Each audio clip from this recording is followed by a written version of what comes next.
Now your soul is spirit, just a little further about you. You're somebody too, believe it or not. We have instances of the inner men, of persons dying out of the body, described for us, telling us where they are.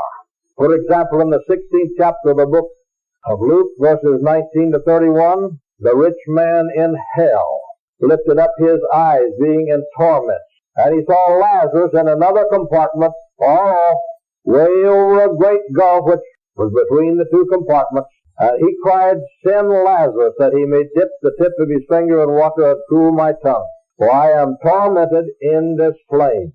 So he had a tongue left, and he had feelings, full consciousness. He had memory of his brethren back on earth.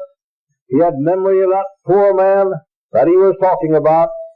And he saw Lazarus have at least one finger left, because he said, "Dip his finger in water and cool my tongue." And if he had one finger left, he had 10 fingers left, and 10 toes left, and 2 legs left, and 2 arms left, and he had his every other bodily part. There they were, 2 different compartments.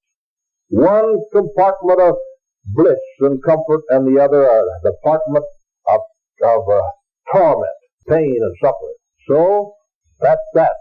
Both of them out of their bodies, both of them fully conscious, both having their inner man bodily parts just like your outer man has. Your inner man fits right into this outer man, even to the outer skin. Your soul is that which feels.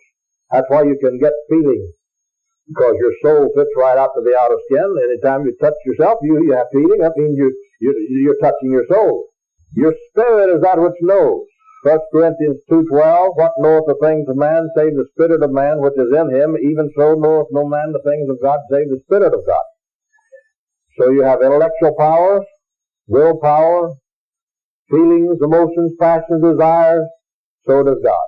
Now then, in the 17th chapter of the book of Matthew, verse 5, we read of Moses and Elijah appearing with Christ on the Mount of Transfiguration.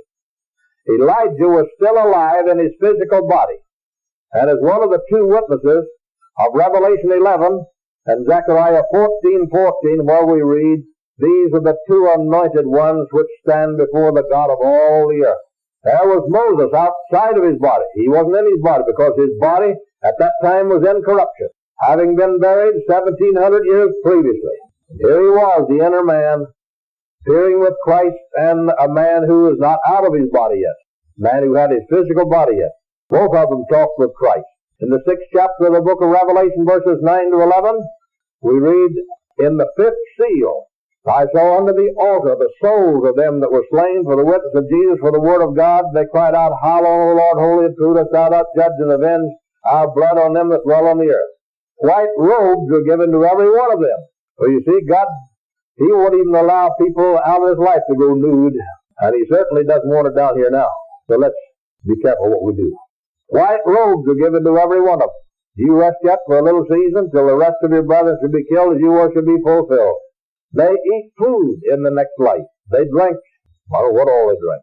Good things, though, couldn't be better than buttermilk.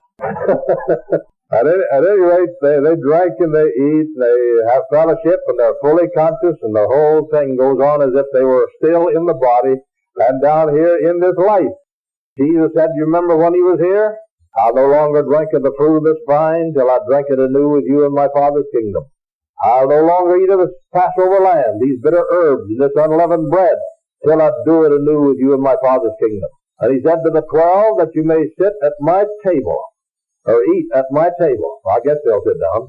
Eat at my table in my kingdom, you 12. So we're going to have a table big enough for 12 anyway. I think you'll have one that big for your own mansion, where you can invite me once in a while. We'll talk these things over a little bit more fully. No?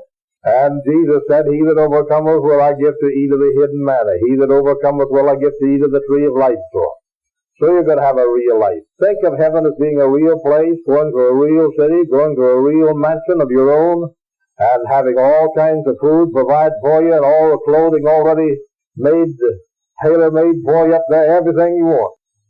Well, so much for the spirit world now.